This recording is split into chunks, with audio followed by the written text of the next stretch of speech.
statistical, so unpredictable, here on the SNL Network.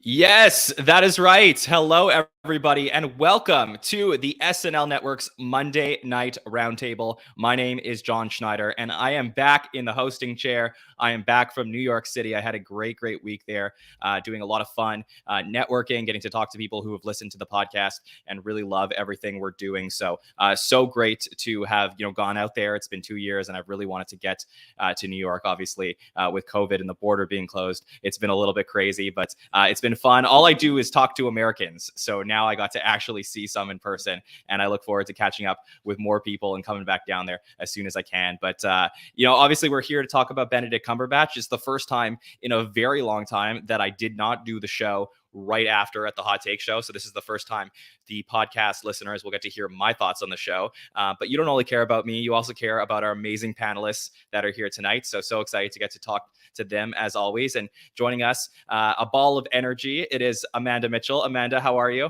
It's Monday, John. How else can I describe it? It's great. Yes, for sure. Yeah, I always, Amanda, it's always fun to get that 1 a.m. energy from you, but I look forward to talking to you on a Monday, a little bit more calm. So happy to see you. It's always good to see you. Yes, for sure, 100%. Joining us, as always, it is one of the hosts of the Hollywood Dish podcast, coming back this week on Thursday. It is Rebecca North. Rebecca, how are you? I'm good. I think this is the longest time in months that I have not podcasted. I think it's been like 2-3 weeks. So I'm excited to have double duty this week on the SNL Network. Yes, it's a lot of fun, and so great to have your voice back on the network. So I'm looking forward to hearing your Extra thoughts. raspy today. Yeah. I woke up and here. I opened my mouth to talk, and I was like, oh no, this is going to be interesting on the podcast later. Yeah, I'm battling a little something, but I'll get through the show. Hopefully I'll be fine. And of course, joining us is one of my favorite people in the SNL community. It is one of the hosts of the SNL Nerds Show, the great Darin Patterson. Darin, how are you?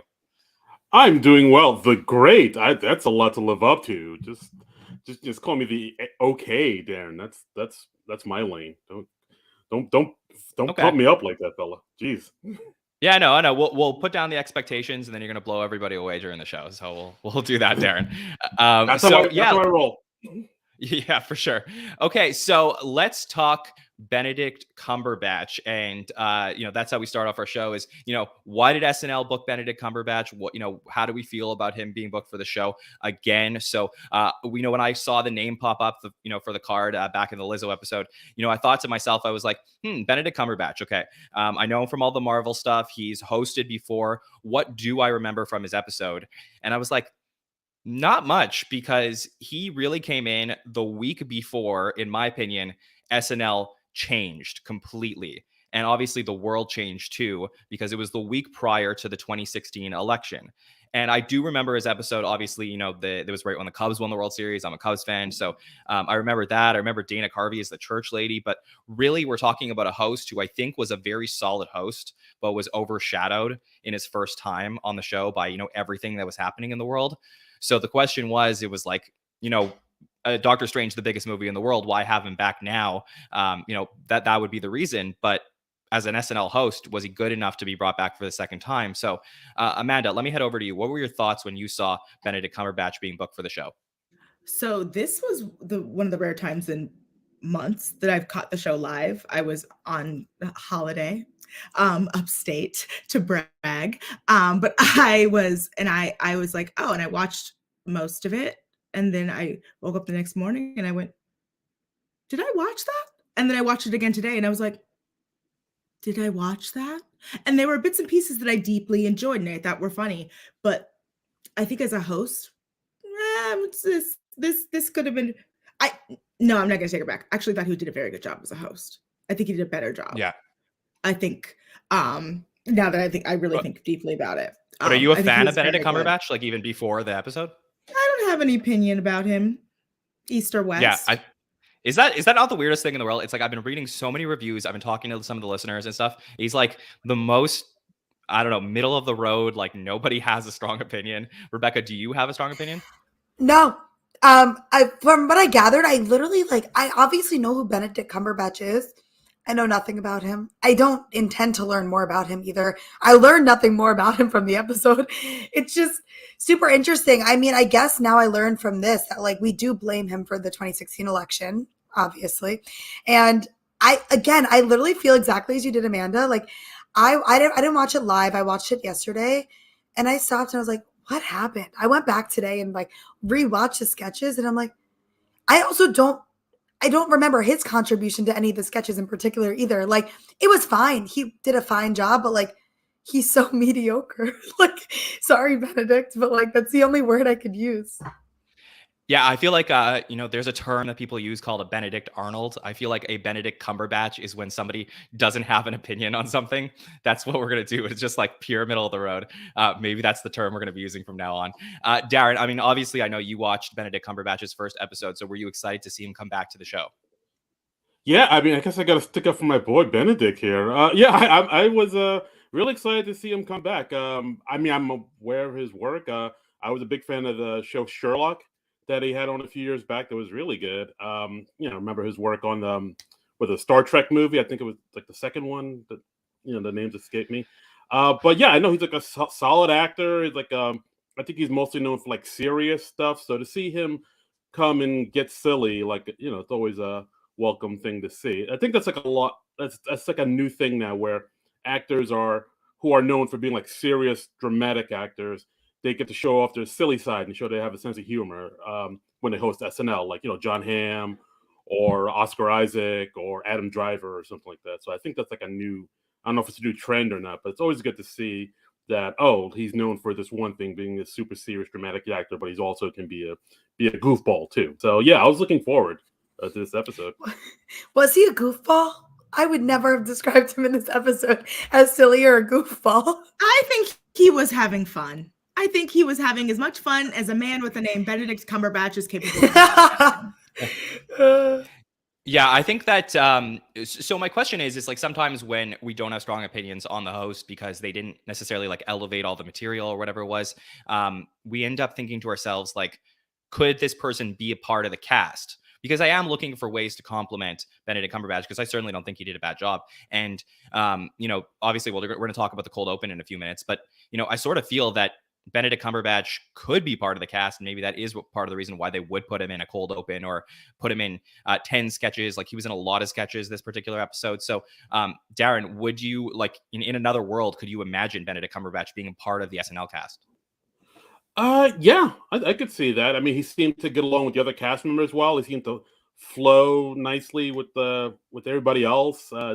Yeah, he didn't really seem like unprepared or nervous at all. Like he just hopped right in and hopped right out of sketches. And yeah, I mean, as far as goofball, I would say he was totally goofy in a lot of sketches. I mean, the fainting couch sketch, that's a super goofy sketch. Or the Chuck E. Cheese, that's pretty damn goofy. And he was like able to roll with it. And yeah, I could totally see him as a cast member. Absolutely. Okay, for sure. All right, so let's transition over to that cold open that we were talking about. So obviously, a lot of serious stuff going on in the world, especially with the Roe v. Wade and, what's going to happen with those changes. So that was a big topic of conversation coming into the episode. How would SNL address it? And, we talked a lot this season about how these cold opens were written last minute. I know for a fact this episode's cold open was not. This was written, a few days in advance. It had a very clear concept. They went in a direction of, trying to go back in time and see what the world was like 1,000 years ago. So, Amanda, what did you think about how SNL handled all this, serious stuff going on with Roe v. Wade? I thought it was very. I enjoyed it. I thought it was good. I thought it was. Sorry, it's been a very. Think about all this has been very heavy. So every time I talk about it, it brings a lot out. But I thought the cold open itself was just a little bit too long. Just a little bit too long. Just a bit. But that's on me. I loved the Chris Redd joke. I loved so many little moments, but I also was like, I wanted just a little more, Cecily Strong as the clown talking about abortion, that level of taking it a little bit more seriously. But they did what they did, and I'm not mad about it. I'm glad they at least covered it and it was a part of the show. But yeah. Okay, and so you preferred that if they were going to cover it, they were going to do something more serious, similar to A what Cecily did earlier. little bit. A Okay. little bit. Yeah. Interesting. Okay, Rebecca, what were your thoughts on it? I actually liked it. Because yes, it wasn't super serious like the Cecily stuff, and like it honestly would have been a perfect opportunity for her to come back on Update again and be more serious, but they weren't going to make it serious either way. And I think that the way that they did this was interesting because it really proved, in my opinion, like how dumb the people making these rules are, and what they're basing it off of is so dumb. And I think it was really like satire, and the fact that like these are actual conversations that are happening, that they literally just like showed, they just doubled down on like how stupid everyone is like being in terms of these Roe v. Wade stuff and like overturning it. And like it was a choice to have a very male heavy sketch talking about a female issue, like, but then I guess that is like reflective of what happens in the world, is that yeah, like there all are men making these big decisions, or men with a couple of shitty women making these decisions. Like I think that it was very reflective, but if I wasn't diving deeper into it, and maybe if I didn't give it a second watch, like at first watch, I would have said like they are making a little too light of the situation, and it's a male-centered sketch when talking about women's bodies. But I guess that then watching it again, I'm like, this is super reflective of life right now. So I get what they did. I'm super happy that they had the cold open with it, because if not, I would have just been waiting for them to talk about it. Like they got it right out the gate, and I feel like sometimes they don't always do that. And like then I would have been sitting thinking like, when's it coming, rather than being like, okay, it happened. They're going to further dive deep into it and we can update as a given. But like they gave it the time, and a little too much time, but they gave it the time it needed. Yeah, to me, it's always fascinating when SNL decides how to figure out or decides how to tackle a serious issue. I always find it fascinating because I find when it's a, somewhat of a one-off event, something really bad happens in a particular moment, I think SNL decides they're going to cover it extremely seriously. But when it's something that like lingers and has been talked about over and over again, they end up taking more of the comedy route. So I think that's probably where it came from, because it's not the first time SNL has talked about something like this. But Darin, how did you feel SNL addressed everything they did in the cold open? I mean, I think they did a great job. I mean, for one thing, I like that it was a cold open where it wasn't the stereotypical thing that they've been doing for a while, like Fox News or CNN or MSNBC, or something where they'd have James come out as Trump or Biden. It was actually when I first saw the cold open, part of me thought, oh, was this supposed to be like part of the sketch? Like part of the middle of the show, rather, like, because it didn't feel like a cold open we had seen in a while. I mean, it was a cold open that took place like in the 13th century or whatever. It wasn't modern day. And B, like the host was in it, and the host is rarely in the cold open. I mean, like I know the Sudeikis episode he was in it, and Maya Rudolph, but like that rarely happens when the host is in the cold open. So like I was thinking, oh, this like moved up or something. But no, I it mean, was always planned to ultimately, be the cold open. oh wow, all right. But yeah, I mean, ultimately, I think it was a good move. I sort of agree with Amanda about like the seriousness of it. Like, should have been taken more seriously, or should it just been made light of? I don't know. I mean, you can go either way on it. You can go back and forth. But ultimately, I think they did a good job of tackling such a serious subject. Yeah, for sure. And I think like I'm not the person who's going to say that SNL tackled this subject correct or not, but I will say that as far as what I look for in cold opens, this was it. Compared to the other ones we've seen this season, it was like a low bar to clear as far as I'm concerned. I think it's been very vocal that this has been my least favorite part of the show the entire season. And I don't think it's any coincidence that my two favorite cold opens of the season were the ones that the hosts were in, between Jason Sudeikis and Benedict Cumberbatch. And we keep asking for something different, and they delivered on this. So I don't want to, again, we can quibble with what the right way to tackle the issue is. But as far as the logistics of Saturday Night Live, I think they gave us what we were asking for here, which was like a clear concept. It probably went on a little bit longer than it could have. It could have been tightened up. I even think I think Kyle Mooney was in the dress one, and they cut that for the live one, so they did tighten it a little bit.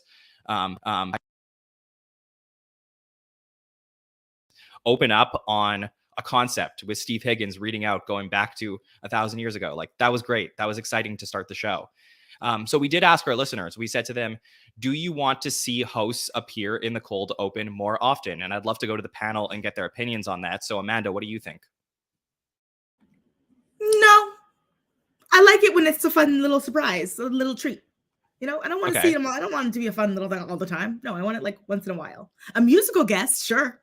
Yeah. Oh, interesting. Okay, so what is once in a while? Like how many episodes would you like to see a host in the cold open? I mean, 3, like the amount that we've done this season. Yeah, 3. That's a good amount. Interesting. Rebecca, what do you think? Yeah, I agree. I think it's kind of like exactly, I think what Darin was saying. Like, I saw Benedict Cumberbatch and I was like, oh, wait, because I was watching it on Hulu. I was like, oh, is it already like fast forwarded? And I like had to rewind it. So it was a fun treat. And I think like it also, I don't want them to be in all of them because I do like when it's just the cast, and it's kind of nice that they are doing this without the host. And also a lot of times they are last minute. So I think having people that are good at the on your feet type of thing, which makes sense for Maya Rudolph and Jason Sudeikis. And it makes sense that this was written days in advance. So Benedict Cumberbatch had the time to like work on it. I think exactly what Amanda's saying. 3 is perfect. I do quickly want to shout out what Monette wrote in the chat before I move on, saying that what I said before about like it being a male heavy sketch, Cecily's voice, Monette wrote, Cecily's voice was enough as far as we know. It was her actual experience. So it does ease me that someone that was part of the sketch had these experiences and was able to weigh in her opinion on it. So, I mean, from a real live perspective, which we already saw, it was super cool to see her like kind of give the stamp of approval by being in the sketch. Sorry, but yeah, we can move on. Problem. I just wanted to say that. No, of course. And on a less serious note, I did like this line from Cecily. Knock, just kidding. We don't have doors. Yeah, that made me laugh a lot. That was pretty funny. I will shout out this other line from Andrew Dismukes, which I wanted to point out. It's my body, my choice. About the plague and wearing a mask. I thought that was a good comparison between the two things. Okay, Darin, what were your thoughts? Should we see more hosts in the cold open? Yeah, I kind of agree with everybody else. I don't mind it, but I honestly, it might be work better if there is no the host isn't in the cold open. I mean, just because there is something about not seeing the host up until the monologue that kind of brings, I don't know, it gives the show like a different type of feel, like a little bit of a freshness. It's like a nice reveal. But like, oh, here's the host. Yeah, like to see them in the cold open and then see them in a monologue is a little bit, I don't want to say jarring, but I think it works better if you don't see the host until the monologue. I mean, and plus this cast, we got 50 plus people or whatever. Like, we have enough people in the cast that they can put them in the cold open. We don't need to have the guest host do that. So yeah, I say hold off on the guest host in cold opens. Yeah, for sure. So the answer that we got from our social media team, and by the way, you can always vote in our polls every Monday afternoon that we put up on Instagram and Twitter. And the question was, do you want to see hosts appear in the cold open more often? 69.26% said, yes, I want it to happen more frequently. 30.74% no, more fun when it's on a rare occasion. Okay. So that I thought was interesting. And just my personal opinion on this, I do like it every now and then, but I would say that every time there is an SNL alumni, I do not mind if they are in the cold open. So in the Jason Sudeikis case, if it would have been Will Forte, I would have been happy with that. So that would be fine for me. Okay, let's talk about this actual episode, the sketches that we want to make sure we talk about. And Amanda, I will send it over to you. Which sketch do you want to talk about and why? Bye. I want to talk about the Mom, I'm Just Like You sketch, or I Was Just Like You sketch. That sketch is, I love Mother's Day episode of SNL. It's always my favorite. Was my first episode of this podcast after the Mother's Day episode? No, it wasn't. No, I think it was in the fall. No, it was in the fall. Anyway, but I love everything about a Mother's Day episode. I loved this Mother's Day sketch. I thought, I mean, if you give me a Chumbawamba music drop, I'm gonna be happy any day of the week. It makes me laugh just as hard as Groove Is in the Heart does. I thought Cecily did this perfectly. I thought it was tight, hilarious. Chloe did a great job playing, the the straight man in a sketch where it's like we rarely see Chloe as a straight man.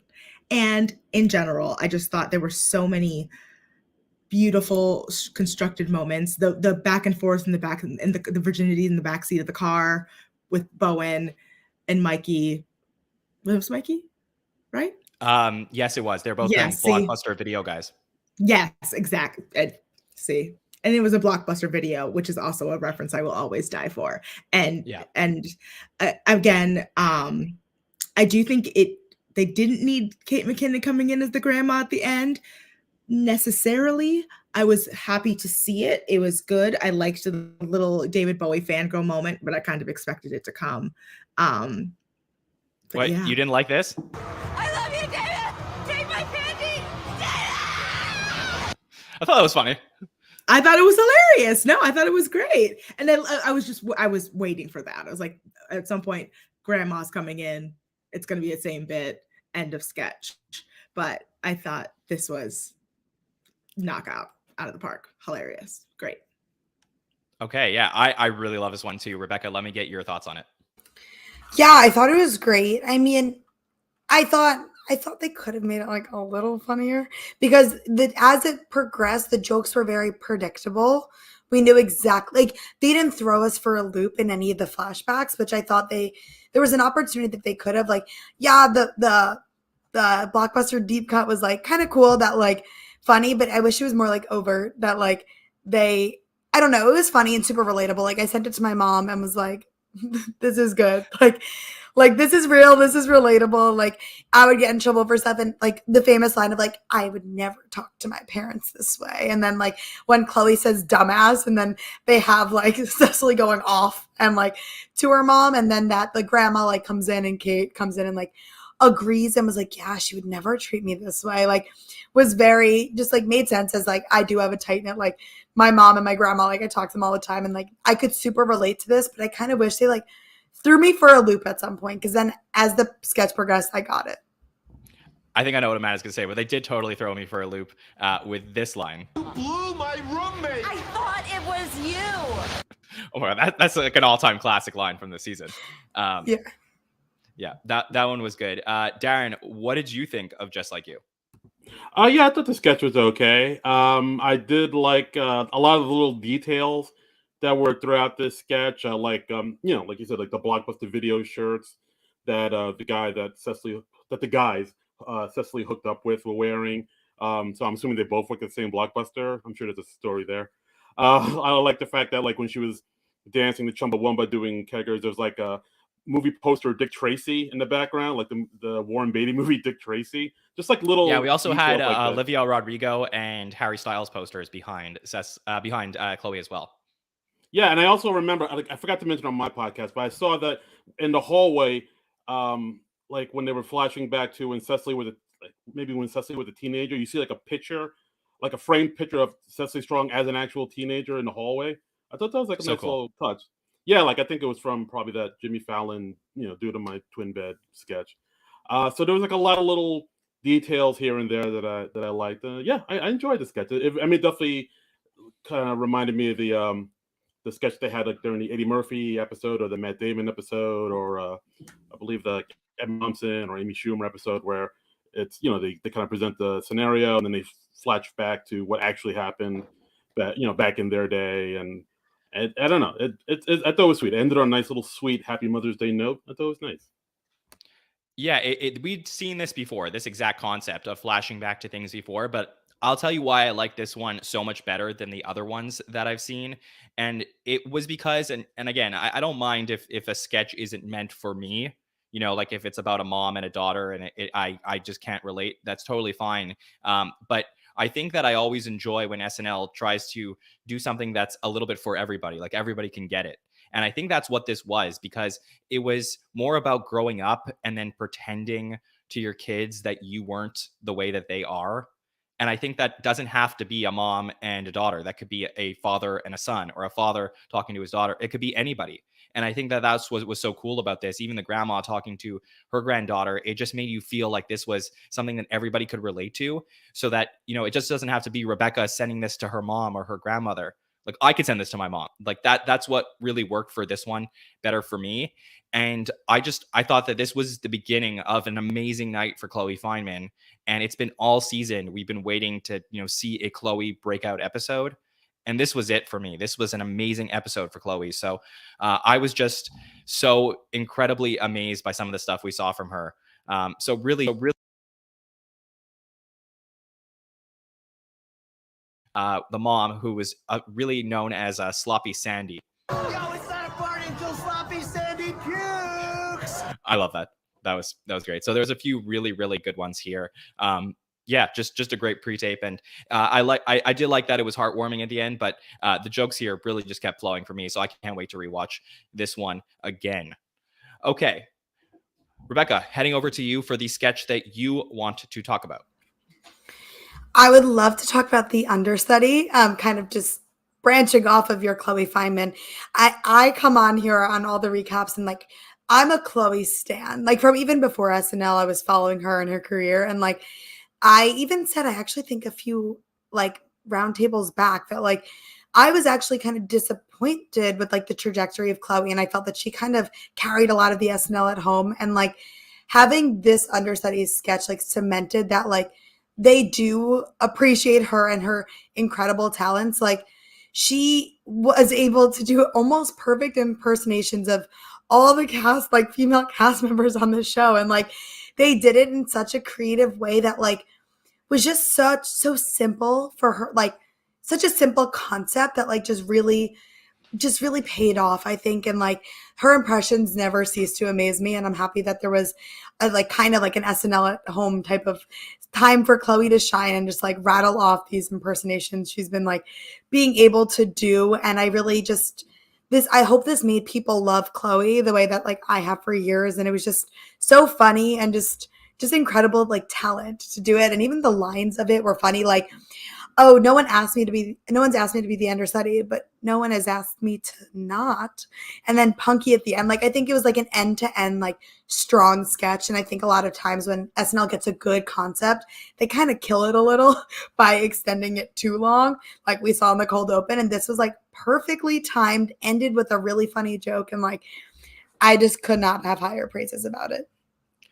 Yeah, we've been waiting for this, and it's not only from Chloe, but just I always argue that these are the types of sketches we want to see. I know that Kyle, has done, the behind the scenes stuff and created the SNL cinematic universe and stuff, and those are the things people enjoy. But in recent times, we rarely get these, and I think that this was a fun look at the female cast, getting to know them better, getting to learn how they actually interact with each other. It was a quick like behind the curtain, even though this was through the lens of Chloe doing impressions of them. So to me, this was really exciting to just get a Chloe Fineman showcase while still being able to fit the rest of the female cast into the concept of the sketch. So I really loved that. Darin, what were your thoughts on the Understudy? I really liked this sketch. I thought it was funny. I thought, like, yeah, it's basically a showcase to show what Chloe can do. I mean, part of me, as a Melissa Villaseñor stan, part of me was, they should have. I kind of wish they wrote a sketch like this for Melissa to do. But I mean, either way, I did like the sketch. I thought Chloe's best impression was her Melissa Villaseñor. I also liked like a few of the things that happened like towards the end, because for a while I thought it would just be her just doing quick impression and that would be it. But I like a lot of the few things that kind of did to switch it up, like when she did her impression of Sarah Sherman, and Sarah saying, "Oh, do I sound like a Jewish parrot? Is that how I come?" And everybody's like, "Yeah, you do." And the fact that she didn't do an impression of Ego, I thought was hilarious too. The way nice touch. That was a nice little touch where Ego just said, "No, you don't have to," and she said, "Oh, I think." See, like she immediately got how awkward that would be, and I don't know. I dug this. I dug it. I thought it was a great way to end the night. Yeah, for sure. I kept saying to myself, though, I was like, what is she going to do for Punky now? Or are they just not going to include Punky in it? And then they found that like button at the end. So I thought that was a lot of fun. Amanda, how did you feel about the Understudy? I have so many thoughts about this, but this is one of my favorite SNL sketches of all time. I thought about this for the entire day. When I watched it today, I thought about it like for the entire day. This was, like you said, a showcase for Chloe Fineman, a showcase for the entire female cast, which right now we can all admit, we talk about it being a little bit bloated, but every single one of them is phenomenal in their own way. And this was such a beautiful way to respectfully, I mean, like, show how, like, what the personalities of these women, what they're doing, and what they're capable of, and like especially what Chloe is capable of. She's always been nuanced. She's always been a niche, like a very niche person. She's exists for 4 people basically, and her impressions are always been very like, it's like, oh, why do you have an impression of that person? That's very strange. Can't wait for this to be at the top of her Emmy reel. Like, Yeah, seriously. this was her Emmy nominee. Like, if she gets nominated for an Emmy, it's because of this, without question. And I just think she is. See, I talked so fast just now because I was so passionate about it. I loved this so much. I think this season we haven't seen enough of Chloe. I genuinely hope from the bottom of my heart that like this is the future of what SNL can look like. Well, yes. And I think that they're doing that by having her spend so much time with Cecily and so much time with Kate. I think it's kind of like a passing the torches down. Even in the Generation one, it was like Kate and Cecily, like the way that they did it. They're handing it to us. I literally think they're like, this is Chloe. We support her. We love her. And she's going to be the future. I also think her 80 impression was my favorite by far. Like, that one took me. I wish she did more of it, honestly. But I think that this was their way of like being like, Chloe is the future of SNL right now. Like, appreciate her. Do it. For sure. So I didn't pull the Elizabeth Olsen one, which I think was really, really good. And by the way, so glad we got Elizabeth Olsen. I was in New York and I was literally walking by 30 Rock as Elizabeth Olsen was coming into 30 Rock. So I did bump into her for a minute. And she was going, I think she was going out for Jimmy Fallon at the time, but I did definitely have a feeling that she could potentially be on the show, but I didn't want to, have my hopes up. But it was exciting to see her for a few minutes. So I did pull some impressions that Chloe did. I got one of 80, Cecily, Kate, and Sarah, which I think were the 4 that were, most prevalent. No Heidi, obviously. That one was not there. And then no Ego for good reason. So let me play these 4 for you guys and let me know which one is your favorite. I know that a couple. Goobly, gabbly, goobly, that ass. So that would be 80. That would be Chloe playing 80. This is Chloe doing Cecily. It wasn't on the cue cards. This is Chloe doing Kate. Well, go just. And this is Chloe doing Sarah. Hello? Amanda, which one was your favorite? You're on mute. Just make sure you unmute yourself. Yeah. Of course I am. I think Melissa was also my favorite. I think it was Melissa. Oh, okay. I don't know. That one. Actually, sorry, I didn't mean not to pull that one. Not that one. Yeah. Oh yeah, I'm sorry. Yes. Yeah. No. Okay, so Chloe doing Melissa. I will make sure to get that out for the patron show. That's fine. Don't worry. Rebecca, thanks, babe. No problem. Rebecca, you said it was 80? 80, but there is a special place for the Sarah Sherman impression and the Jewish parrot comment after. I was just like, yes, that is how we should describe her. She is a Jewish parrot, and I love it. So the 81 was so spot on. Like, I thought you were playing a clip of 80 doing it, and then was going to play Chloe comparing, and it was Chloe. So, yeah, for sure. And Darin? Yeah, I got to repeat Rebecca's answer. Yeah, the 80 Brian is pretty strong, and just her just saying goobly gobbly that ass is. I mean, how do you beat that? And of course, the Sarah Sherman is just just her squawking, wearing a clown collar, saying hello. That's pretty hilarious. Yeah, for sure. So we did ask our audience. One of the questions we put out today was, so we now have Chloe Fineman as the official female cast understudy, and we wanted to know who should be the male cast understudy. So panel, let me ask your opinions. Darin, I'll start with you. Do you have a pick from the male cast who should be the official understudy? Oh, male understudy. Oh shoot. I mean, let's say they did this concept with all the male cast. Who would you pick to do it? I mean, off the top of my head, maybe James Austin Johnson, just because he can do impressions. But if Aristotle could do it, I'd love to see him do it because he needs a screen time. Sure. Rebecca, what do you think?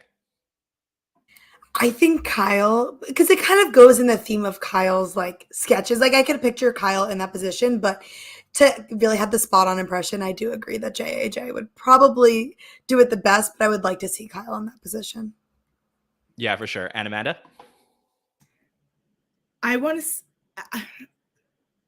to say Alex. No, I Okay. don't. I want to take it back. I really, because I'm my heart of hearts wants to say Chris Red because it would be absolutely absurd because that's the kind of chaos I want. So let me just lean in. I'll say that. Okay, so Chris Red because it would. Yeah, be we all know hilarious. Amanda loves chaos. Or Keenan. Why not Keenan? Keenan can do everything. Keenan could do it. I Let agree. Keenan do it. Keenan is the study. He can't be the understudy. But so we did ask the audience, and we had 28.26% with the lead is James Austin Johnson coming in to be the SNL men's understudy. In second place, we have a tie between Andrew Dismukes and Kyle Mooney at 17.39%. So Andrew would be an interesting choice. Aristotle Atari, 13.04%. And then Mikey Day at 6.52% coming in fifth place. Okay, interesting. Really loved these two pre-tapes from Chloe. Just an outstanding job this week. Darin, over to you for the sketch that you want to talk about. Yeah, let's talk about what I thought was the best sketch of the night. My favorite sketch, Blue Bunny. I really like the sketch just because I'm a huge fan of Heidi, and I mean I've been a fan of Heidi ever since she sort of came onto the show. Like she kind of burst onto the scene with all these characters, all these like really well developed characters she had, especially behind the Weekend Update, like Bailey Gizmert, what was it? The boxer's girlfriend and Carla, and all these great characters. She does real good character work. She really commits, and I really appreciate that. But like lately, it's kind of felt like she's kind of maybe not been sort of front and center as much, or she hasn't been in as many sketches where she really gets to shine. Like she's been like a lot of, basically like the straight person in it. So I was glad to see this sketch because again, it's a sketch where it really gives her like the spotlight. And I really love the concept of it. I love the escalation of it. I love Benedict's work in it because he's definitely like playing like a Sam Elliott type. And I don't know if that's like a slight little dig at the thing Sam Elliott said about the movie he was in, Power of the Dog. But I really like the vibe of it, like Heidi and Benedict's character playing like these sort of stereotypical grizzled, sad cowboys, I guess, that would that hurt inside, like basically the type of cowboy you see in like a lot of indie movies, like what was it, like Power of the Dog or Brokeback Mountain, and just some great lines in it too, like let me nap with your herd. I can't take away your pain, but I can give it a bed to lie in. Like there's like Very so weird. much. Yeah, it was weird, but I was here for it. I love the back and forth. I love Heidi's character work in it, and I don't know. I really dug the sketch. It really stuck with me. Did anybody else? I don't know. When I always think of like old sketches when I see something pop up. I thought of Melissa McCarthy's Hidden Valley Ranch sketch when I saw them sitting there and about to taste test something. So I was wondering if there was going to be a more physical element to this, but I love the low key nature of the concept of the sketch. I love that it was really the writing here that had to succeed for the sketch to be successful, and I really think that it was. So I will get into my thoughts a little bit more. But Amanda, let me ask you, what did you think of Blue Bunny? Yeah, I agree. Actually, like my favorite part of the sketch was how beautifully written it was. You could tell that they were having fun when they were writing it. They were just like, let's just say the most absurd things that we can whenever we can, whatever. That line that's like, this tastes like generations of women or something like that sent me flying. Like I was here it is, right here. She's right. I can taste generations of women in it. Like So good. So good. I loved the fact that Benedict Cumberbatch was 100% just coming for Sam Elliott's neck the entire time. Like that was a Sam Elliott impression, and you cannot convince me it wasn't. Again, I agree everything about Heidi. I think Heidi has been not underutilized this season, but like again, when I see her front and center, I get so excited again. I'm like, oh, I love when Heidi gets a showcase, all of that stuff.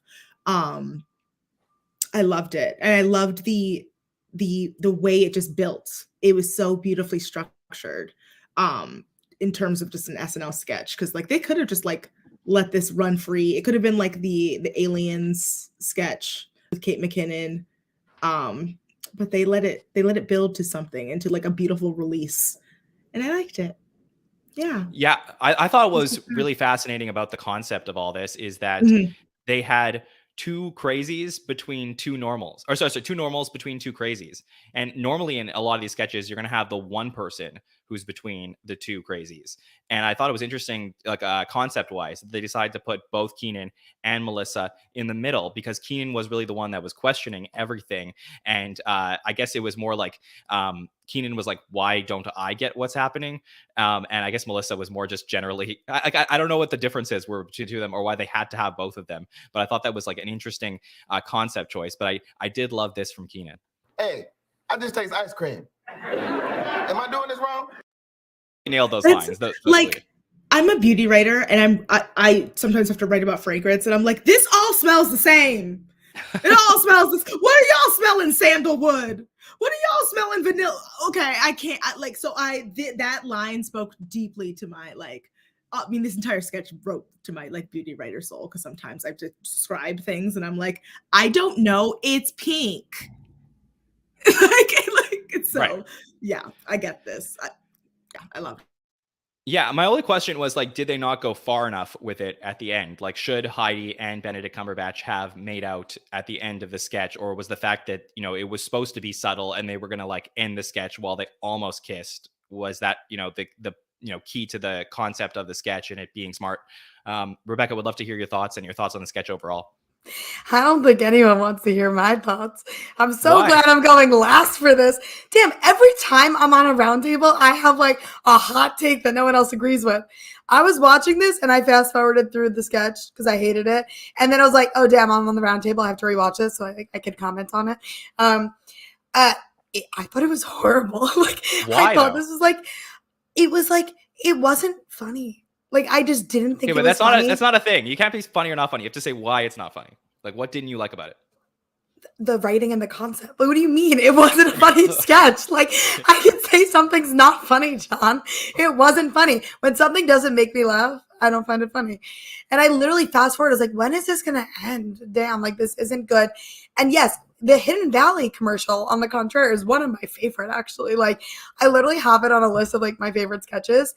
And this, I was like, what's the point? Like, what is the purpose of this sketch? Like, do they just need to fill space? Like, and then I put it on with subtitles. I watched it twice so I could actually form an opinion. Like, I didn't even think anyone was going to bring this up as like a good sketch to even talk about. I thought we were going to glaze right over it. Like, I looked at it with the subtitles, and yes, the wording of each of their phrases were funny. And yes, it was funny that he was coming for Sam Elliott, because I'm pretty sure this like happened on The Ranch, like a show that he was on when he like found a lover. And it was like, the vibe was kind of like that and creepy in a weird way. But I hated this. I was like, this is so unenjoyable to watch. Like, what's the purpose? What's like the punchline? When's it coming? And it never came. I wish I could understand, because I guess, you know, I guess some things don't hit everybody's like funny bone, but I wish I could understand exactly what it was, because for me, it was like, I felt that the live sketches throughout the evening were for sure not as strong as the pre-tapes. Like, the pre-tapes were, some of the pre-tapes were masterful this particular episode. But this sketch in particular was so different than all the live sketches in the entire episode, just in terms of the overall tone. And, you know, like, I guess in totality of what we've seen from Heidi Gardner this year, to Darin's point, she's taken a step back as far as being out front and center, but she's become like the ultimate utility player. Now and then when we get a like weird character concept from her, I find it really fascinating. So I guess maybe, you know, like, look, I wasn't dying laughing, but I felt like the writing was super strong, because obviously she contributed to writing this sketch with Will Steven. But yeah, I just felt like there was a very clear concept from start to finish here. Well, okay. Also, I mean, you didn't ask me what I thought of the episode, because I thought the episode was like pretty subpar in general in terms of that. Like, the pre-tapes were my two favorite parts of the episode, and I thought all the live sketches just generally weren't great. And this was just like icing on the cake. Like, okay, I literally fast forwarded through it. This was the only sketch I fast forwarded through. It was just dull. And then the subtitles like helped me like, okay, some of this is like a little funny, but like, I don't know. I really didn't like it. I thought that was going to be the opinion of you guys. So I'm so happy I spoke last. Okay. Darin, any other convincing we can do on this one for any of the listeners who agree with Rebecca? I don't know. I mean, that's just I don't know what to say about that. I mean, I can tell you why I liked it. I mean, again, I'd love to hear that. Yeah, sure. Yeah. Well, I mean, aside from the performances from Benedict Cumberbatch and Heidi, who played it so straight, I mean, the fact that you have the juxtaposition of, you know, these two kind of weary rancher types who are, you know, have a whole lot of pain inside, and they're here in this focus group eating ice cream. Like the juxtaposition of that is funny. Again, and the dialogue I think is funny. Like the wording of it, like this thing of saying, you know, like let me nap with your hurt. Benedict talking about some woman he knew when he was a kid with arms wide open and heavy bosom. There's like a lot of good wordplay in there and they really sell it. It's the fact that they're so serious about, you know, ice cream of all things, like how eating ice cream takes them back to this sort of horrible Dust Bowl memory, as Mikey Day said. I think that's hilarious. There's a humor in that. Are we fighting? Yeah. Like, this okay, this can we do a poll? This is subtle fighting. Yeah, sure. We Hey, go, Nicole, let's do a poll and see what other people think so I realize if I'm crazy or not. Because I'll give it another watch after this and like I'll give an honest opinion on socials. Like Sure. I'll tweet and I'll give my actual opinion again, but this will be my third time watching it and I don't think it'll change, but I will go in with an open mind. But. Yeah, that's totally fair. Amanda, anything else you want to say about this? I mean, okay, I disagree with Rebecca. I do. But because the rest of the episode was so mediocre, so horrible, so terrible, that this was like, it was like, oh, and then like looking back, this was much better than like, you know, the singing sketch or the toilet thing, or but don't look at them compared. Look at them individually. Is this a good sketch beginning to end? Yes. No. Yeah. I love a weirdos in a focus group. No, this sketch was terrible. Yeah, Rebecca. Who hurt you? That's what I want to know. The sketch writers of this sketch hurt me, clearly. Yeah. All right. Well, let's move on. Let's keep going because I do think that there's some other interesting things to talk about from this episode. And the sketch that I'm going to choose to talk about is going to be the fainting couch. And this was a weird sketch to me. And you know, I don't always pick the sketches that I love the best because, truth be told, the three sketches that I enjoyed the most in this episode. I also like the toilet thing, but I would say the three sketches that I liked the most were Just Like You, The Understudy, and Blue Bunny. So those were the three that were already talked about. But I want to talk about Fainting Couch because this was a sketch that was cut from the Kieran Culkin episode. They decided to bring it back for this particular episode.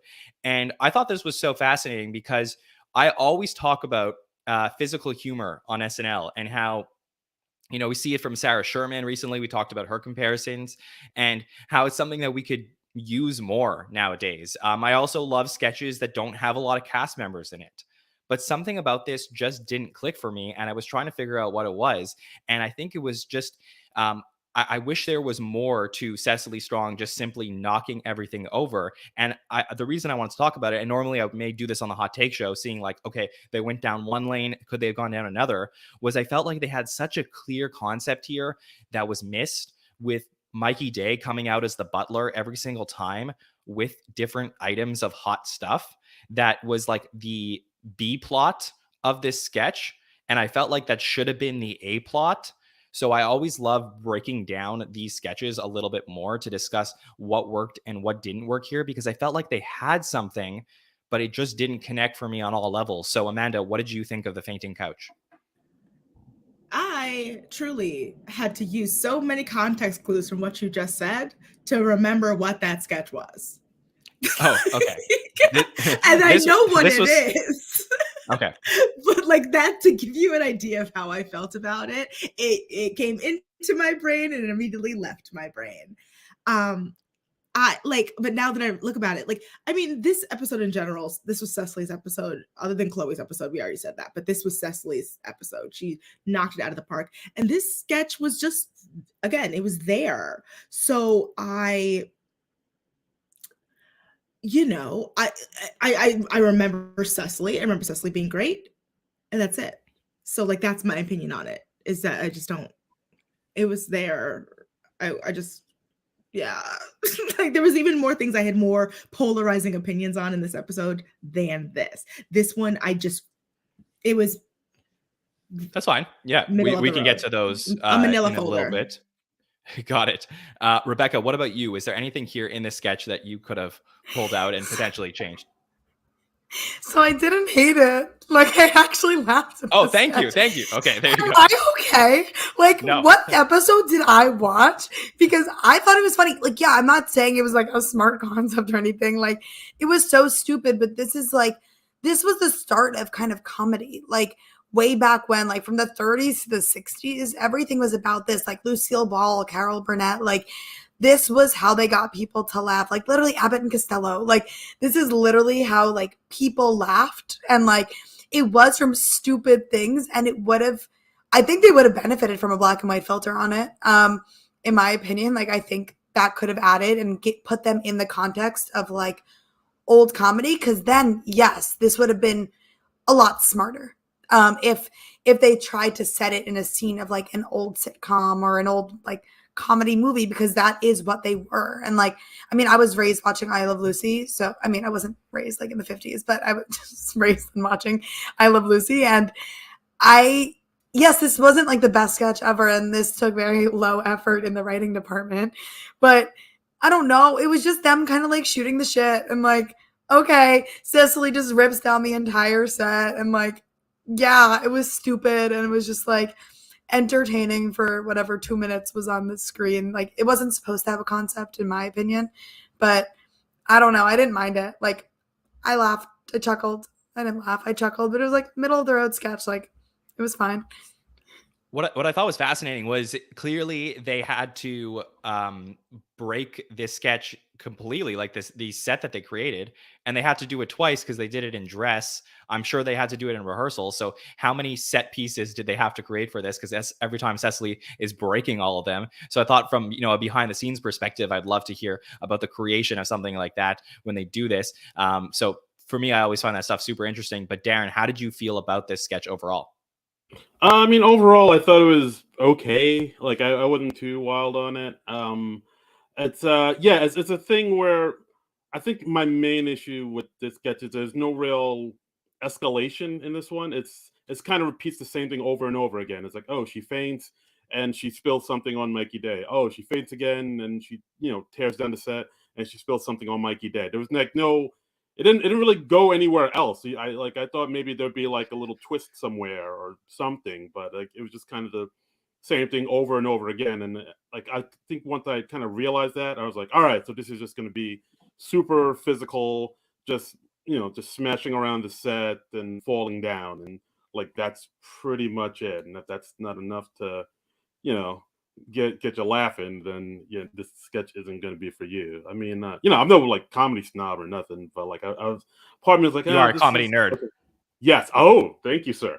But yeah. Like I mean, I thought it was okay, but I was like, yeah, this is kind of, just kind of one note, basically. Yeah, I have to shout out one point in the sketch, and if you haven't gone back and taken a look at this moment, there's a moment where Cecily, I think she like knocks the tray of soup, and Mikey does like this masterful job of like getting the soup all over his face, because the way that's the angle at which Cecily knocks it, you see this like giant thing of soup just fly up into the air as opposed to fly into his face, and that he just like he basically like hits it back towards, like, it was very athletic. Anyways, there was something there I really felt with Mikey. By the way, who one of the things that we talked about in the last patron feedback show we did for the Lizzo episode, we were asked a question, and I apologize to our listener, I don't remember who asked it, but who do we not talk about enough on the podcast? We said Mikey Day. We sort of realized we don't talk about him enough. And I mean, the guy was in 7 sketches in this episode. And I'm sure he was in stuff that was cut. Like, he just had a really great episode. And I think if you ask for MVP results, and we'll share them at the end of the episode, I doubt many people were like, oh, this was a great Mikey episode, but it really was. Like, he was just all over the episode doing his thing. And I have to give him credit, also writing stuff, like just really just keeping up some great work over there. Okay. Amanda, I know you said you had some polarizing opinions. Is there anything else from the episode you want to make sure that we talk about? Oh, it's not that I had polarizing opinions. I just had like, I felt so that was, hold on, sorry, she's gonna yell at me. Shh. Yeah, no, girl, be quiet. Sorry, hold on. Alexa's talking, hold on. Do you want I can go to Rebecca first if you want. Okay, let me do that. Rebecca, is there anything else from the episode that you want to make sure that we talk about? I mean, I think we should just mention, I'm curious everyone's opinions on the Chuck E. Cheese one. Like, I mean, I watched it like after the fact. So I saw on Bowen's Instagram, like a picture of him dressed as like Chuck E. Cheese. And I was like so excited for this. And like, I didn't think it was bad. The song was catchy and like the concept was interesting. And like, I thought it was kind of funny and like just like a good use of time, I guess. Like the concept was there and it was kind of like niche, but in a good way. And I'm like not even joking. When Aristotle crossed the stage, I thought it was Cecily dressed up. And then when Cecily came out as the carrot, was she a carrot? She was something. Yeah, carrot, I think. Katie Whatever. Carrot. She came out as a carrot. I was like, wait, did she do a quick change? It seems like a weird use of time. So I went back and I paused and I was like, oh my God, I forgot Aristotle was part of the cast. I like completely did not know. I thought it was Cecily dressed up like as Rebecca, Aristotle is Cecily's understudy. Yeah, like literally. And I mean, everyone's voting for him to be the understudy. Like, yeah, he already did it. So I was so confused when I saw him. I was like, damn, who is that? But I don't know. I thought it was a funny sketch. Like, I had really high expectations though, and I didn't quite meet that. But my expectations were off of like biases of like just loving Bowen and loving his like weird character work. Like, I thought like from his Instagram picture, this is going to be an iceberg-esque type of thing because I didn't know the context. Like, I thought he was honestly on Update. So I liked it. I thought it was funny. Yeah, for sure. Darin, what did you think of this sketch we had with Charles Entertainment Cheese? Well, this is a sketch I was going to talk about actually too. I like this sketch, but I feel like I was really close to really liking it. Like, I feel like the maybe the script needed to tidy up a little bit more. I like parts of it. I like the concept of it. The fact that the animatronic band at Chuck E. Cheese is broken down, so the manager calls in some band from the 80s that he's a huge fan of, then this like sort of new wave, like Pet Shop Boys, Erasure type of band, like this Depeche Mode type of band comes in and Reflection Denied. Yes, Reflection Denied. But like I like the concept. I like the song. I feel like Benedict's falsetto is not getting enough love because if you go back and listen, he's hitting some high notes in there. It's very impressive. But then there were like some parts where I was like, they could have cut this out, they could have cut that out. I mean, it's good to see Keenan, but I thought his part was kind of wedged in. It was like he's not really adding much to the sketch. Of course, Cecily sing. It's a sketch with music, so you have to have Cecily singing in it because Cecily loves to sing. But yeah, ultimately, I did like the sketch, but I feel like it needed to be tightened up just a little bit. And of course, watching Alex Moffat dancing was hilarious. He was in it. He was like, like he was feeling it. There's something about him, seeing him dance like that, just like eyes closed, just in the rhythm. It put a smile on my face. Also, a very weird character from Melissa Villaseñor that I wish we explored a little bit more. I think that would have been fun to get to know Julie. Okay, Amanda, what did you think of the Chuck E. Cheese sketch? Now that I've not been so rudely interrupted by the girl, I sincerely I loved this sketch. I thought it was so funny. I thought it was so well done. Alex Moffat in this sketch was giving Jason Sudeikis and What's Up With That. Like, I don't know how else to compare it, but just like the way they were just living in their own, like vibing, I'm into it. I was feeling it. And like, I thought it was so funny. I thought Benedict especially, like he committed so thoroughly to this concept of this Devo style band in a Chuck E. Cheese. I also want to know how they got the rights to Chuck E. Cheese, like who they had to pay, because that was the logo. I don't think they have to pay for that. Yeah, they don't have to pay for that. Yeah, I would be very surprised. No, sometimes. Well, because I don't think. Well, I actually don't know if they do, because what was the Sarah Lee? The Sarah Lee one, yeah, like the Sarah Lee was one. like kind of pissed. Sarah Lee wasn't happy, and they didn't. Mm-hmm. They wouldn't. I don't think they would have given the rights away. So actually, I feel like you don't have to. I don't think they have to. I think they have to pay for music and stuff, but I don't think. I think when you're creating, like I'm image not a rights. lawyer, but yeah, I would think using somebody else's logo would be illegal. But you know, I work about photo rights. Does Chuck E. Cheese want to take on NBC Universal? I don't know. No, basically that too. They have the money for sure. I love everyone remembering that his full name is Charles Entertainment Cheese. That's his legal name, his birth name. Oh, is it actually? It's his legal name. Yeah, it's Charles No. No. That's his actual. It's on the Wikipedia page. His name is Charles Entertainment Cheese. Yes. Oh, Wikipedia is always right. You're right. Yeah, call him by his birth name. Call him by his birth name. Mm-hmm. So, yeah, I also thought Cecily was great. I mean, I always like when Cecily sings. That's my hot take, is that I love when Cecily sings. And in general, it just reminded me that I've really missed Bowen this season. Like, yeah, for sure. Yeah. This was a good one for Bowen. I personally, I mean, I didn't love all the singing and stuff like this. I know that's not a great take, but I think this was good. Bowen had some really good lines. To keep up with the theme of the rest of the episode, I did enjoy this. Congratulations on the anniversary of emerging from your mother's vagina. Yeah, sort of felt on brand for the episode. I wrote that down in my notes app. Just to mention, it was good. Yeah, for sure. I also liked it just because I'm from Montreal. I did like this line. Well, he was abandoned on a Ferris wheel in Montreal. Yeah, that was pretty funny. Wait, okay. Also, side note, that was the second time this episode they discussed abandoning a child on a Ferris wheel. Is that not like a weird thing that did someone in the twice? SNL cast do that? Wait, like that's really weird, right? Yeah, that was like Benedict. Oh my god. Little. The multiverse is real. How's this happening? Yes. Amanda, was there anything else from the episode that you want to make sure we talk about? No. No. I'm sure everyone else may have something, but no, I'm done. I'm good. Okay. Darin, what about you? Anything else from the episode you want to make sure we cover? I don't know. I mean, maybe the new toilet sketch. I thought that was kind of cool. It was nice. It was nice and short. I mean, I was a little surprised to see it again because, I mean, I know a lot of people don't remember the first time he did the Kohler toilet sketch when he was first on the show. So the fact that they went and revisited it and came back to it, I thought I was like, oh, why are you revisiting this one sketch that people don't remember?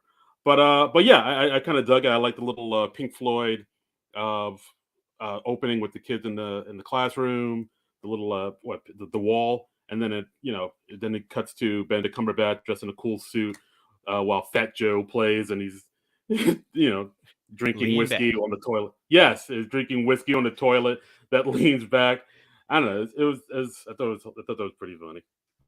I don't know about you all, but I would definitely use this toilet. I feel like it was a like more than the one that he used in 2016 when he was on the show, when he was just like sitting on the toilet facing the other way. I felt like this was actually like could be a real commercial. Amanda, anything that stuck out to you from the new toilet sketch? Nope. Okay, Rebecca, you? I thought it was bad. Like I have nothing, no more comment. I didn't like it. I didn't enjoy it. And Rebecca, would you? It was short. It could have been shorter. Would you use like it? No, I don't think Why not? I would. Okay. Because I want to limit my time there. Like make better use of my day. And this is like only going to contribute. Like TikTok has been like detrimental to begin with, in like use of just like even like just sitting, peeing, and like scrolling, and then just sitting. So this would cause problems in my life. But I know people that would enjoy it. I just thought the sketch was bad. I don't know. I think men in maybe it's generalization, but I think men in general spend more time in the bathroom. So I feel like this maybe appeals more to men who would prefer the lean back toilet. Okay, a couple things that I want to make sure we touch on before we wrap up the episode. We didn't talk really about Kate McKinnon playing Justice Amy Coney Barrett on Weekend Update. Obviously, they addressed this thing, the Roe v. Wade stuff in the cold open, but they did come back to it at Weekend Update, and we knew that they would. Amanda, was there anything here that you thought about Kate's impression of Amy Coney Barrett and the discussion that she had? A solid impression from Kate, you know. I think, I mean, we don't know that much about Amy Coney Barrett in general to do an impression. So it's kind of like, that's just generic. It's Kate doing generic conservative white woman. Like we've seen this 100 billion times. And I think that's why it kind of didn't reflect deeply on me. I'm glad that it came back in Weekend Update, that we talked about it more. We talked about what's happening. I mean, that there was that line that was like, I asked my question. That was like one of the biggest laughs for me, because it was just like, I was like, that's a good, like one solo, like perfect. Yeah, but other than that, like I think it was, they could have, we don't know enough about ACB in order to do an impression for me. That's why. Can I follow up, Amanda, and just ask you something? Yeah. Was it that the impression was of Amy Coney Barrett, and we don't know Amy Coney Barrett enough to have made this more interesting, or was it the fact that Kate McKinnon has played so many of these impressions before, and had it been another cast member playing Amy Coney Barrett, that this may have stuck out more? Porque no los dos. It's both. Okay. It's absolutely both. Like it's the core ethos. That's probably the main issue why I have with the sketch. It's like, not only have we seen Kate McKinnon do this, but she's also playing a character that we don't know. So this could have been anybody. This could have been any other white woman in this cast, you know? Yeah. So, yeah, that's fair. Rebecca, Rebecca, what do you think? No, I agree with Amanda, like all around. Two things is, I actually thought Kate's impression was good, because usually when Kate does an impression, they're always strong, but you hear the Kate in the voice. And for the first time doing just like what, I don't know what she really sounds like in real life, like Amy Coney Barrett. And it didn't sound like Kate. Like I could have closed my eyes and not put it together. And I feel like she is so strong at impressions, but you could always close your eyes and know it's Kate doing an impression. And this was good in that way. This might be really dumb, but I'm just going to expose myself and being stupid. What the hell does do your 9 mean? Because I couldn't appreciate the writing, because 9 months. I had no 9 months, like germinating a child. Do your 9. Guys, is that? Oh my God! I didn't get it at first either. It took me a solid. I googled it and it didn't help. Oh my God! I'm so happy that you guys explained, because okay, I thought the writing was really strong, and like, yeah, like my favorite line was like, oh, like, and you asked your question. And then I was like, that's so funny. Because I like did read up a lot about, like, I knew a lot of like ACP's impact into all this, her minimal impact into this, the Roe v. Wade overturn anyway. And I thought it was really strong writing. And I was so distracted by the do your 9 that I had no clue what it meant. Like I thought it meant like try hard, like, but not a full 10. I didn't know. I didn't get it. I had no clue what it meant. And that was so distracting for me, because every time she said it, I was like, what does that mean? What does it mean? Explain. So thanks for explaining. I'm going to rewatch it after this. And I'm stupid. SNL Network. I'm stupid. I don't think you're stupid. I was watching this episode. I was next to our friend James Stevens, and he actually turned to me and he said the same thing. He was like, "What's do your 9?" I was like, "I think 9 months." But yeah, I don't think you were the only one. I think there's some people in the chat who said the same thing as well. So yeah, it's fair. Darin, what did you think overall about the Amy Coney Barrett thing that Kate did? Oh, thank God! At least I thought I was the only one that didn't know what do your 9 meant. I thought it was, okay, there you go. There you go. I thought it was like, oh, is it because I'm a guy? I don't know these things, but is it a lady thing? And so, like, the fact that more people didn't know that makes me feel better. I can relax. I can rest now. But ultimately, I thought this the Weekend Update segment that was good. Yeah, I like the fact that Kate is kind of playing this person in a way where she's like very kind of dismissive of the fact that, oh yeah, just have a kid and then abandon it. That's fine. If you do this, you're in a murderer. But if you do that, you're fine. Like, the way I like the way she kind of played it like that. Of course, it's a very serious subject, and the fact that she kind of had a very dismissive way of looking at it, I thought was interesting. Of course, the tagline, the nines was a nice little runner throughout the whole thing. But ultimately, I thought it was okay. But I thought it was all right. Yeah, for sure. We also had Punky Johnson, who was cut on Weekend Update. She would have played Brittany Griner, the WNBA player that's been stuck in Russia. With this appearance that Kate McKinnon had on Weekend Update, she actually passed Daryl Hammond for 5th place all time in sketch appearances. So she is now in the top 5. Great for her as well. And I just want to talk about Arcade Fire very briefly. I know we don't do many music talk, but Rebecca, did you have anything on Arcade Fire you want to talk about? I was gonna bring them up again. Every time I'm on a roundtable, I bring up musical guests because that's one of my favorite parts. I thought they were great. I actually saw them live 2 weeks ago at Coachella, flex. But I thought they were great. There was something that really stood out, which is after, like, during the goodbyes, they played, and I don't know. Yeah. Do you know why? Like, I don't know if that's happened before. To my knowledge, I was like, that's weird to me. But I thought they did a really good performance, like solid job. Their new music's pretty good. But why? Do you know why they would have played at the end, especially when during the goodbyes there was like such an impactful thing by all the 1973 shirts, and then they like flashed the music being played. I was like, oh, are they trying to distract from that? But then like, no, obviously it was like pre-orchestrated if they weren't doing the goodbyes. I don't know. Yeah, I think the most famous example of this is U2 did this in the early 2000s. I think that that Coldplay's done this before, and then most recently Kanye West has done it. Generally, when a musical guest is a very good friend of the show, like Arcade Fire, who's like in the top 10 of performers on the show that has been there many times, I think that they probably give them some more leeway. So I think that was that. Maybe it was like a Mother's Day thing. But I do know that during Dress, they did not play a third song. So for me, I thought that was interesting. Amanda, Darin, anything on Arcade Fire that you want to talk about? I like Arcade Fire. This was nice. They were enjoyable. That was good. Good for them. Yeah, Darin? And also, can I just point out, I'm just happy they wore the 1973 shirts in Dress. Thank you. Appreciate it. Really, very nice. Yeah, but only some of them are wearing it. So I was so curious the logistics on that, because also like, I don't know. That like really it was so impactful that I thought they were doing that. And like, I love when they have a message at the end, and minus like Kanye's MAGA hat, I feel like they're usually pretty positive messages at the end that they try to convey. And I was like, it was also such a clear divide that everyone was wearing the shirts on one side, not the other. Like maybe they only had a certain number of shirts and people just grabbed them.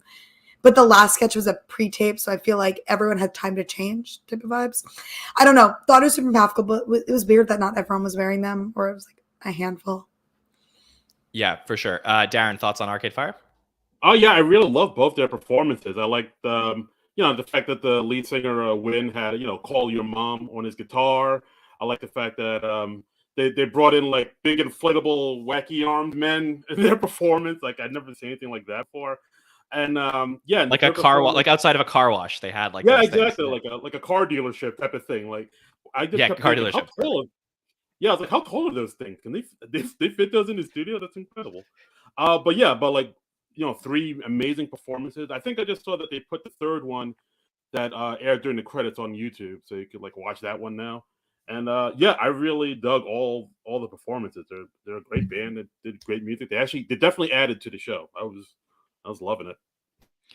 Yeah, I was curious. I would love to go watch that one on YouTube. I'm curious if they clean that one up or not, because I know that during the live broadcast there were some issues at the beginning of that, getting everything on key and getting started. I was in and around the after party area for this particular episode of SNL on Saturday in New York City. I do know that Arcade Fire showed up like significantly after a lot of the people that were there. So I wonder if they redid the performance at all. That would be something that would be interesting. But so the thing that I was watching with Arcade Fire for this episode was every single time they've been on the show, they've also been in a sketch. So I was surprised not to see them in anything. That this was their 5th time as the musical guest. They were also the special guest of Mick Jagger during the famous She's a Rainbow episode. So thought that was interesting. This was through this episode, Arcade Fire has now appeared in 17 SNL segments, so that includes their performances and all their sketch appearances. They are now tied for 6th all-time with Tom Petty and the Heartbreakers among musical guests who have never hosted or been cast members. So they are rising the ranks of important musical guests in terms of the history of the show. Okay, so that pretty much does it for the sketches of the episode. Definitely want to point out a couple things. One, the person who led the episode in terms of sketches was Mikey Day with 7 sketches. Cecily Strong was also in 6. We had a bunch of 4s, 3s, 2s. Kyle Mooney in 1 sketch. Aristotle and Punky also in 1. So, pretty evenly distributed among the cast. We did get to see everybody. No one got shut out of, that was in the building. But let's talk MVPs from this episode. So Amanda, Rebecca, Darin, I will ask you to give me a top 3 for MVP, and then I will read out the results from the audience this week. So Amanda, over to you. Give me your top 3 for MVP from the Benedict Cumberbatch episode. Cecily, Chloe, Mikey. Cecily, Chloe, and Mikey. Rebecca, what about you? I'm going to do Chloe, then Mikey, and Cecily was my other one. We were thinking the same. But I could swap out a Kate for Cecily, too. I thought she did a good job. Okay, so let's put Kate in 3rd place. Darin, what about you? Who are your MVPs from this episode? I'll go... I'll go Heidi. Yeah, Cecily and Kate. Heidi, Cecily, and Kate.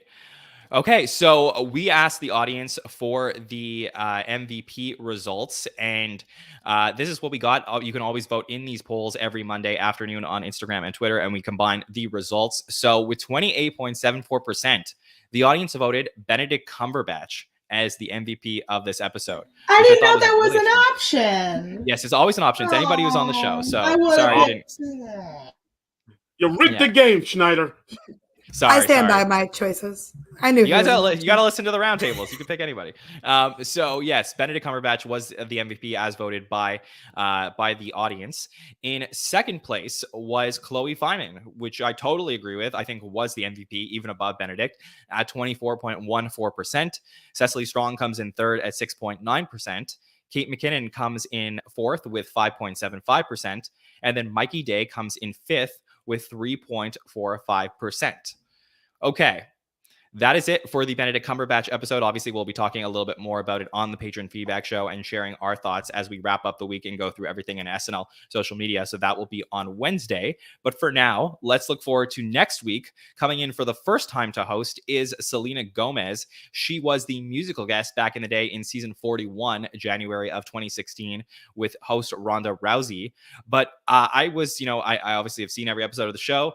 Was surprised to remember that she really has not been a part of SNL lore. Probably one of the most popular people of the last 15 years, one of the most important people in pop culture that really just hasn't made an impact on SNL. So I'm very excited to see what she can do at the show. Amanda, what are your thoughts on Selena Gomez coming in next week? I might be wrong, but I'm almost certain Selena Gomez is the most followed person on Instagram. Not anymore, but she used Not to anymore. be. I don't know who it is, but she used to be. Yeah. Mm-hmm. But it's a wild. It's like her. I think she'll be very good. We're gonna get that cute little Steve Martin. We talked about this.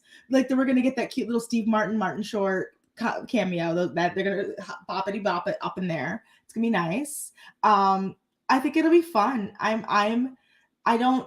always said I'm really happy that she's acting again, and that we're because I've always thought she was a great comedic actress. So I'm really excited to see what her sketch comedy skill looks like. So she's always had really naturally funny comedic timing.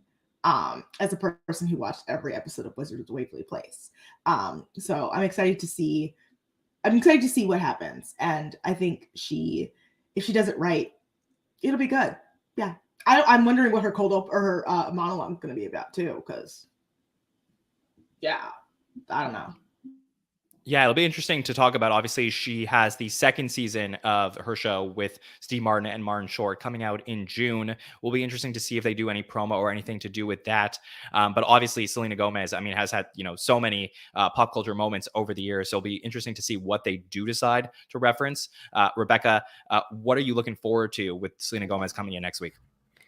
I can't wait. I think she's so great. I do completely agree with Amanda that I'm happy she's back into acting. And I've always been just like a huge Selena Gomez fan because like it was one of those things that when I was younger and we like kind of resembled each other. And I was like, haha, I look like Selena Gomez. Like I love Wizards of Waverly Place. But a controversial opinion. Again, this is like Rebecca's hot take show.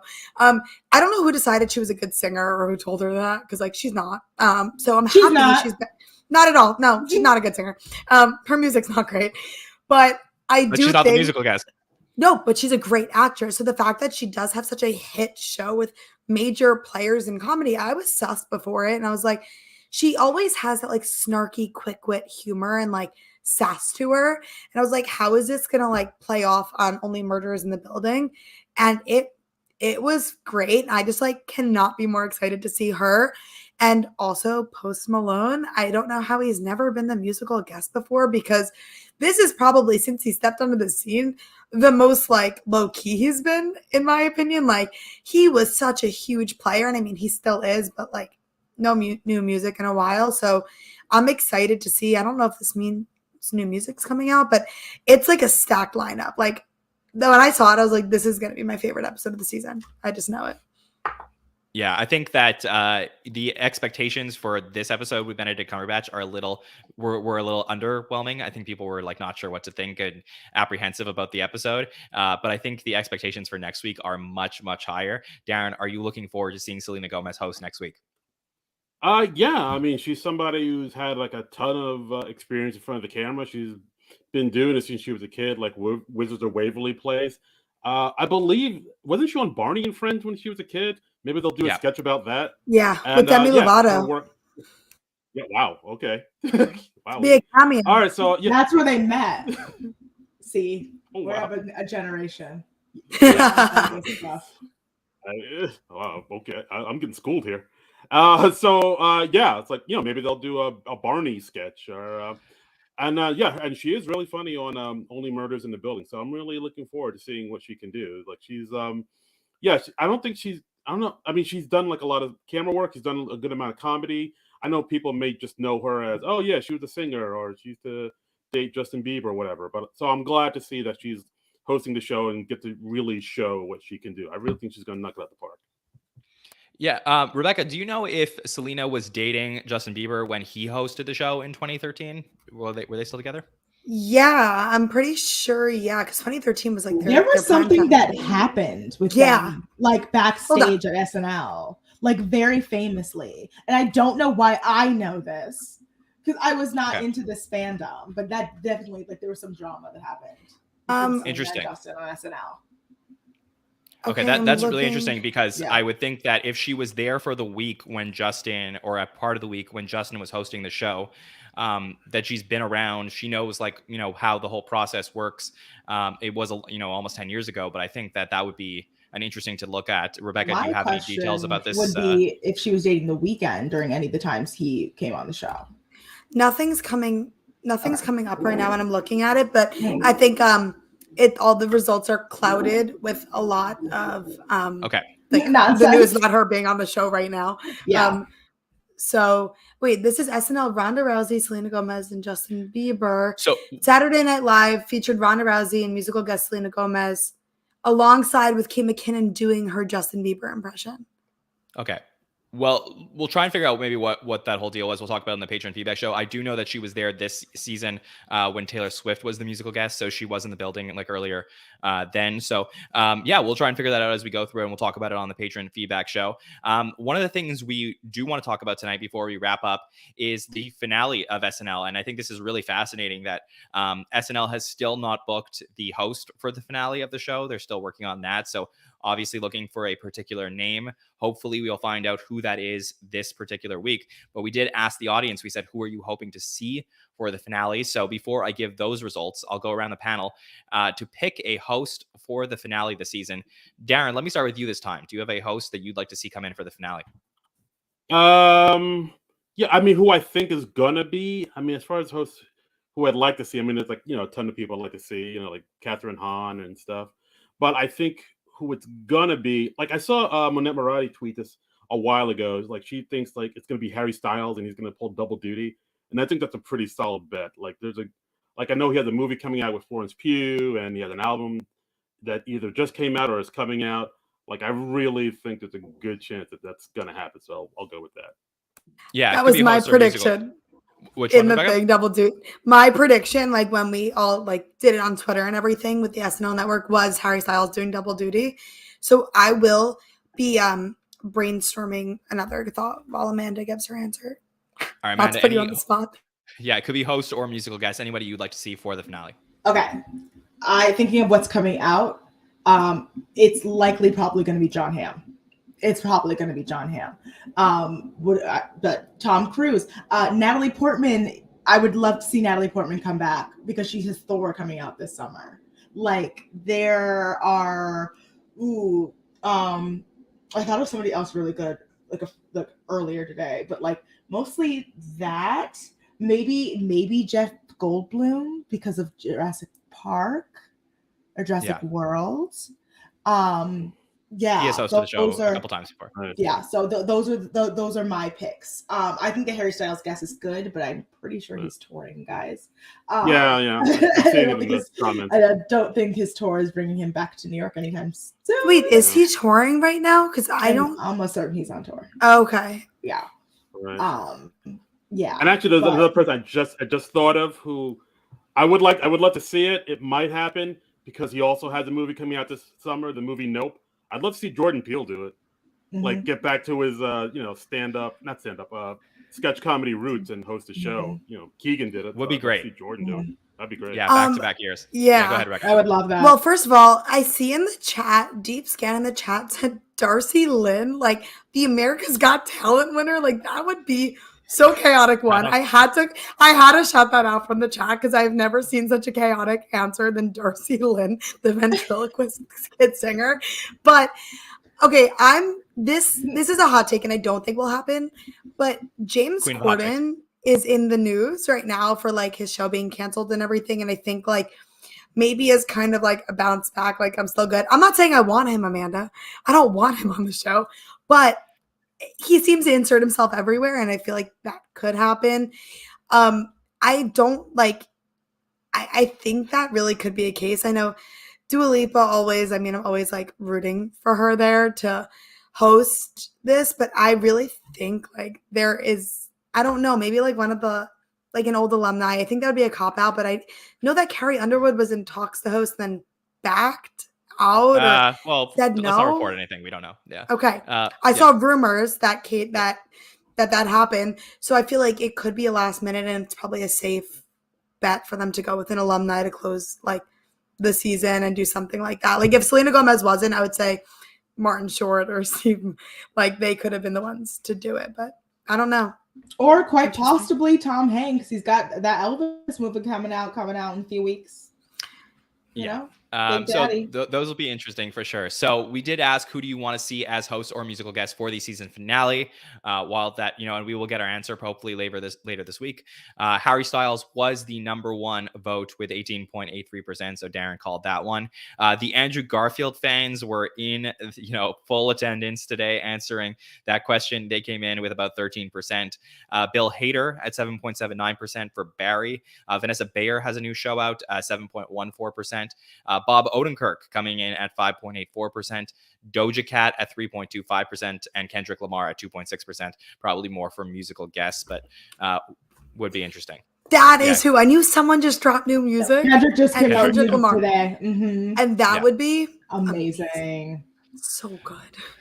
Yeah, just for fun, we also did ask which MCU person do you want to see host SNL next. We know it's coming because it happens all the time. So Elizabeth Olsen was the number one pick across the board, 26.92%. Tom Holland comes in at 15.38%. Robert Downey Jr., who has hosted the show and obviously was a cast member before, at 8.97%. Florence Pugh coming in at 3.85% in fourth. And then Tessa Thompson in fifth place at 2.56%. Nothing from my girl, Natalie. Y'all, giving us one of my favorite sketches of all time. Okay. Y'all. I'm manifesting Britney Spears because I would be doing the Hollywood Dish audience dirty if I didn't come on here and say that. But I don't think now's the time, but I'm never going to be upset if I see her name on there. What's coming up here on the SNL Network. And of course, we had a wonderful hot take show on Saturday night. If you missed that and you were like, maybe you're a huge Jon Schneider stan and you're like, oh, I don't want to check that show out, you definitely should, because Andrew Haynes, Bill Kenny, and Kaylee Morrison did an amazing job on Saturday night filling it and just, crushed it. So go back and check that one out. Obviously, a roundtable was great tonight. On Wednesday night, we'll be back with the patron feedback show. We have the hosts of the Saturday Night Vibes podcast joining us on the patron feedback show to answer your questions. Make sure to send in your patron feedback questions. Tomorrow, we'll put that form out in the afternoon. We'll also go over what is happening in SNL social media.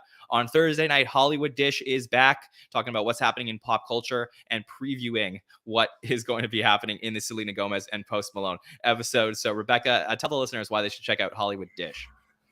Well, this is a super pop culture heavy episode coming up with both Selena Gomez and Post Malone. So now is the time, if any, to be tuning into Hollywood Dish, and we'll give you all the tea and background and everything that's been happening pop culture. And with such an important figure or figures in pop culture, I think they will be making a lot of references this episode, especially because this past episode really kind of lacked there. So tune in and we'll give you the lowdown before the episode, so you kind of do your homework before watching SNL so you can understand some of those jokes, and also just because I haven't caught up with Nicole in a while, and it'll be a fun episode. Yeah, I'm very much looking forward to that. And then, of course, on Saturday night, we will be back for the hot take show right after the Selena Gomez and Post Malone episode. And I will be back there to break down everything immediately after the episode airs. I believe we will have Andrew Dick and Kalina Steckel on that one. Expect a very fiery hot take show. Okay, Amanda, please tell the listeners where they can reach out to you and hear everything you are doing. Guys, if you want to follow me on Twitter and Instagram, I'm at Loch Ness Manda. And if you want to listen to my voice, you can go listen to my America's Next Top Model podcast, America's Next Top Best Friend, or my Top Chef podcast. It's not Top Chef, it's Top Podcast. That's not the title of it. It's the actual opposite. It's Top Chef, not Top Podcast. I'm really good at my job, guys. If you want to read my work, I'm over at Refinery 29, and that's literally it. Yes. Yes, for sure. Always great to hear from you, Amanda. A little bit less chaotic than the last time we were on the show together, but she's coming back from vacation. I am, Got it. Okay. Relax. Rebecca, please tell the listeners where they can reach out to you. You can find me anywhere on any social media at Rebarbecue. I will be rewatching the sketch that I hated so much, The Blue Ribbon, and I will be, oh wow, I'm clickbaiting here. I will be giving my relooked at opinion on Twitter at Rebarbecue. And please tune in Thursday at Hollywood Dish at 8 o'clock Eastern, 5 o'clock Pacific, and it'll be a lot of fun there. This is awesome as always, John. I love being on the roundtable, so thanks for having me. Let me nap with your hurt. Let it nap with your hurt, Rebecca. Yeah. I will.